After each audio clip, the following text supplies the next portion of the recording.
안녕하세요. 허브경제TV입니다. 오늘 볼 종목은요, 하나솔루션이라는 종목을 좀 보도록 하겠습니다.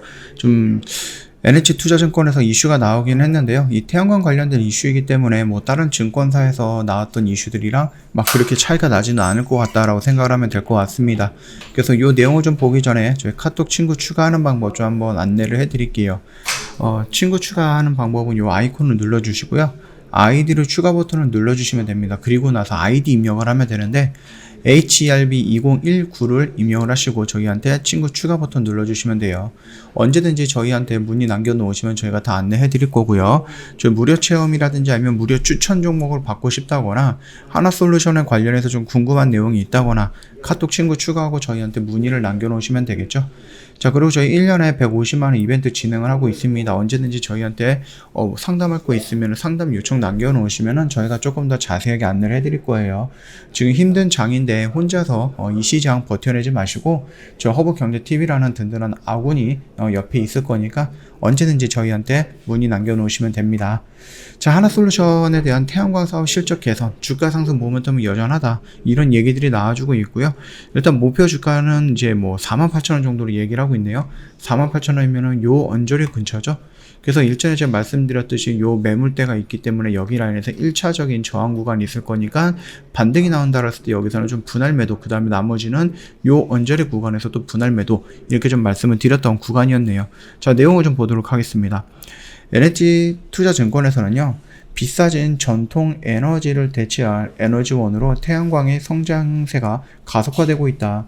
이를 뒷받침하기 위한 정책 강화도 지속이 될 것이다 라는 전망이 나와주고 있죠.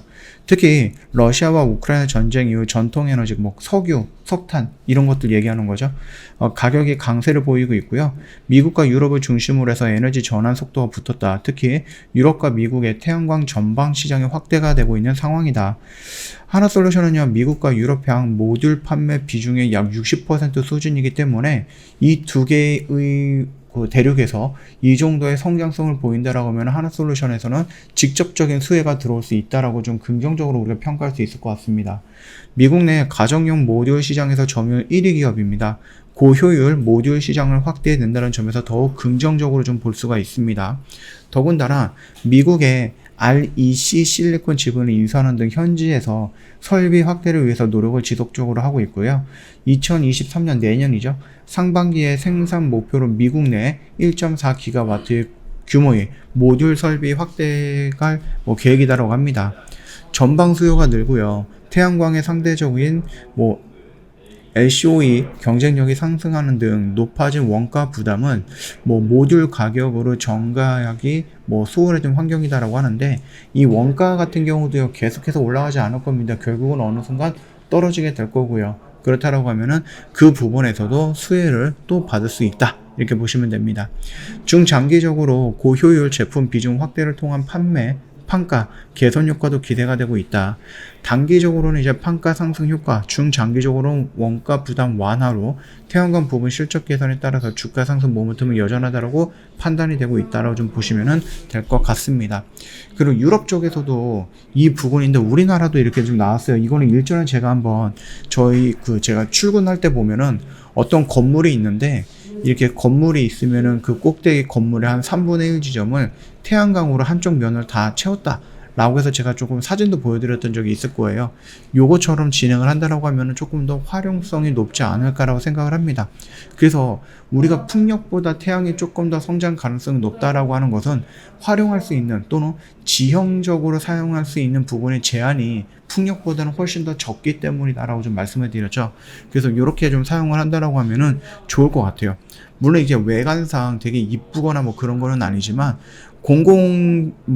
건물이 이쁠 필요는 없겠죠. 그래서 조금 실용적이고 또는 활용적이다라고 했을 때에는 민간 건물이야 그들의 사유지이기 때문에 이거를 조금 법제화할 수 있을지는 모르겠지만, 그래도 일단은 나라에서 사용하고 있는 그런 건물이다라고 했을 때는 이런 식으로 하는 것도 나쁘진 않다라고 좀 봅니다. 건물 일체형 태양광을 설치한다. 굉장히 좋은 시도인 것 같습니다. 그래서 이제 뭐 웬만한 건물 청사라든지 아니면 그 건물 옥상에 또는 뭐 일반적인 가정도 괜찮고 일반적인 그 건물들도 괜찮겠죠. 회사 건물들 이런 위에 보시면은 뭐 이렇게 태양광을 쫙 설치하는 부분들 나쁘진 않을 것 같아요. 이미 유럽에서는요 이런 것들에 대한 법률 그 부분도 좀 마련이 되고 있다라고 하고 있거든요. 참고하시면 될 것 같습니다. 일단 서울 도봉구 구청사 남측 외벽 전면에 건물 일체형 태양광을 설치하고요. 오늘 20일부터 가동을 한다고 합니다. 단일 면적으로는 국내 최대 규모라고 도봉구는 전했고요. 태양광 발전과 건축 부자재 역할을 하는 동시에 하는 건물 일체형 태양광은 지난해 서울시에서 주관하는 자치구 태양광 특화 산업 공모에서 최우수작으로 선정이 되면서 사업비 전액을 11호 지원을 받았다고 합니다. 일단 구는 청사 5층부터 16층까지 기존 외벽인 석재와 옥상 마감재를 완전히 철거하고요. 녹색과 회색 계열의 태양광 모듈 891장을 부착을 했다라고 하죠. 특히 이번에 사용된 모듈은요, 국내 기업이 개발한 제품이고요. 불에 타지 않는 재질에다가 육안으로도 태양광 설치 여부를 확인하기 어려워 미관상으로도 뛰어나다. 이렇게 좀 도봉구는 설명을 해주고 있어요. 구 관계자는요, 태양광 모듈을 통해서 연간 39메가와트를 친환경 전기를 생산할 수 있고, 기존의 1% 수준이었던 구청사 전력 자립률을 4%까지 끌어올릴 수 있게 되었다라고 합니다.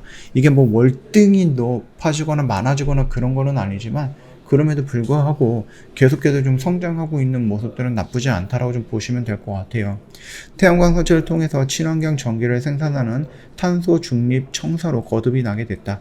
그래서 도봉구가 선도하는 다양한 시도가 다른 공공기관이라든지 민간 건물에 확산되길 기대한다 라고 합니다.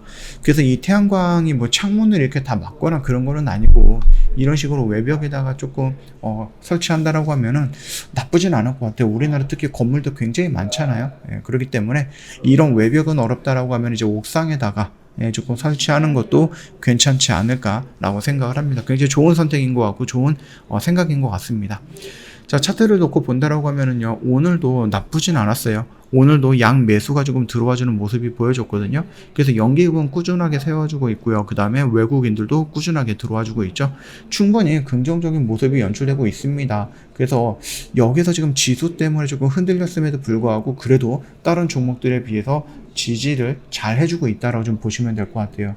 여기 라인에서 만약에 다음 주에 뭐 지수가 또 반등이 나온다라고 했을 때에는 충분히 이런 모습이 연출돼서 전 고점 라인을 돌파하는 모습이 연출될 수 있다라고 좀 보시면 되겠고, 하반기로 갈수록 또는 내년 상반기로 갈수록 시간이 가면 갈수록 충분히 요 언저리까지는 무난하게 올라갈 거니까 여기서 1차적인 좀 대응을 할 필요가 있다라고 좀 말씀을 드리겠고, 혹시라도 여기를 이렇게 돌파해서 강한 모습이 나온다 그러면 여기까지는 한번 끌고 가보자 이렇게 말씀을 드리도록 하겠습니다. 저희 허브경제TV 홈페이지 오시면은요, 카톡 친구 추가하는 방법이 있죠. 어렵지 않아요. 요거 보시고 천천히 등록해 주시면 되겠고요.